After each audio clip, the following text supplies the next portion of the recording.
Fern. I certainly thank you all for allowing me to be here today, and I thank you very much, Miss Fern. You have been a great asset to the movement.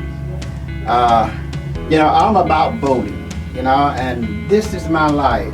It's, and when it's good trouble, if you can call it that. Lewis. Yes. People say, they used to think that when you vote, you was causing trouble. But look, that's good trouble. And I want you to know this morning that it is so important that we get out here and we register and we vote. We can make change. And I listened to, Miss Fern and brother about all this shooting and killing and all this. But let me tell you something. When you become a registered voter, you become a part of citizenship. Because if you're not a registered voter, you're not really considered as a citizen. Because politics. That's the reason why they don't want you to vote, so you won't be considered. Yeah, I guess so, Miss Fern, but that's what it seems like, Because when you become a registered voter, you become a part of justice, and you become a part of fighting for justice and fighting for freedom and fighting for education, fighting for health care. All these things comes through what? Politics. And you gotta be a registered voter to be in politics. So, it's important, especially our young folks. I hope they would take the start getting involved in registering, voting. See, we got Miss Stacey Abrams down in Georgia. Running for governor. Running for governor. And she's gonna be the first governor, first black governor. We have a lot of history here. We think about Barack Obama. We think about Miss Harris, the vice president.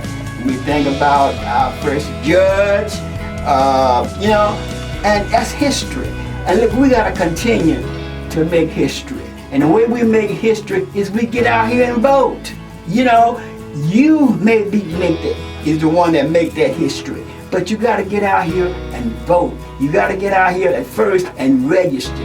And when you register and when you start voting, you're gonna see a change. Not only in you, but you're gonna see a change in your community. You're gonna see a change in your family. Everything is gonna change.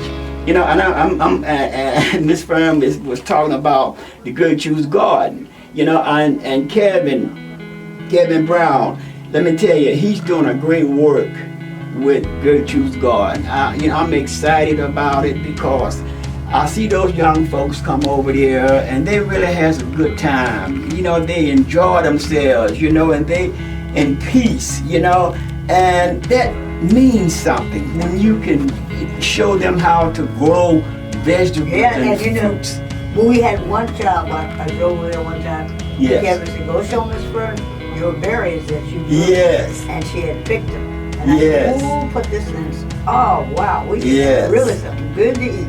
And she was so proud. Yes. That she had done this. Yes.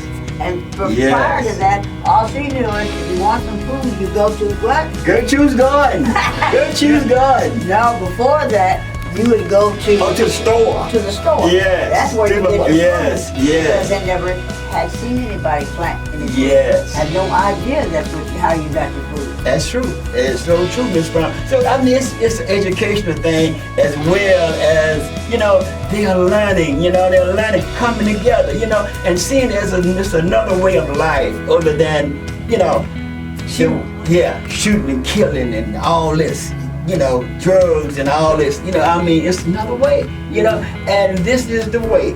And I'm excited about it because I see it's being beneficial. I see the results from it coming.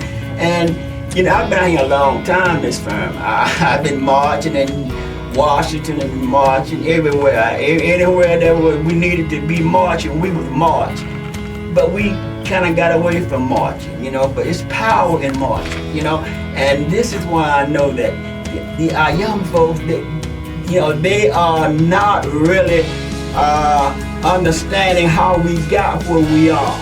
But we got there. And then the school and public education now doesn't want you to know in certain aspects of your history. Yes. So if the public education says, okay, you can't teach Project 1619 and talk about slavery and stuff like that, you'll get fired. Well, who can take up the slack? Yes. Okay? Where's why not have some freedom schools coming out of the Black History Gallery? Yes. And you got all these buildings. Yes. You probably got one on every other block in the community, and they're empty 5 days a week. Yes. Well, why not use them for education the next generation? Yes. The young citizens. Yes. Okay? Yes. And through young citizens, I'm sure through arts, they can get all kinds of grants. They sure can. Okay? And if Kevin Kent, he's doing a lot, there's this man named Calvin Phelps that he did it for the Summit Street Festival. He got there, he wrote their incorporation papers. Yes. Rose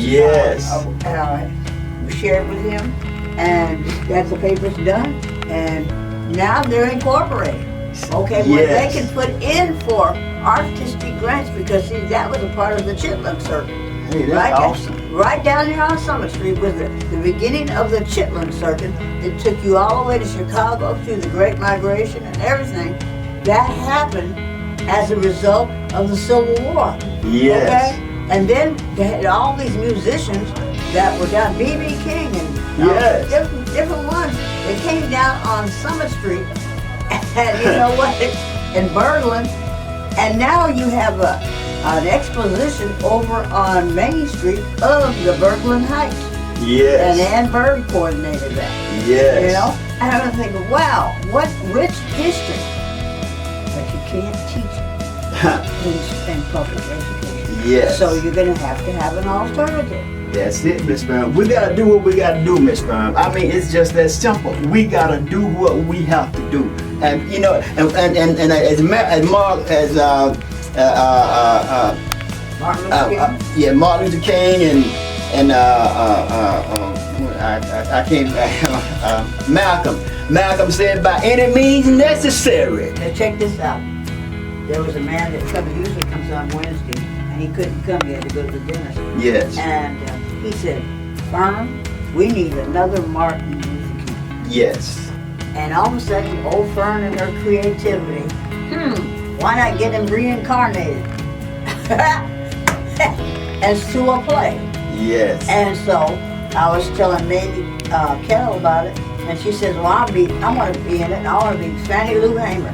I'm sick and tired of being sick and tired. Hey, that's it. Well, I'll be Dr. King, and my thing would be is this: if there ain't something that a man is willing to die for, he ain't fit to live. Yeah, well, that's some strong medicine. I've got another guest out there. Have you got any by the bys? We're filming you right now. Thank you. Thank you. Thank you. You got anything else you want to say? Yes. I want to say that I appreciate the things that Good Truth Garden is doing. This is my life. This is what I like. And I just said what Dr. King said. My life.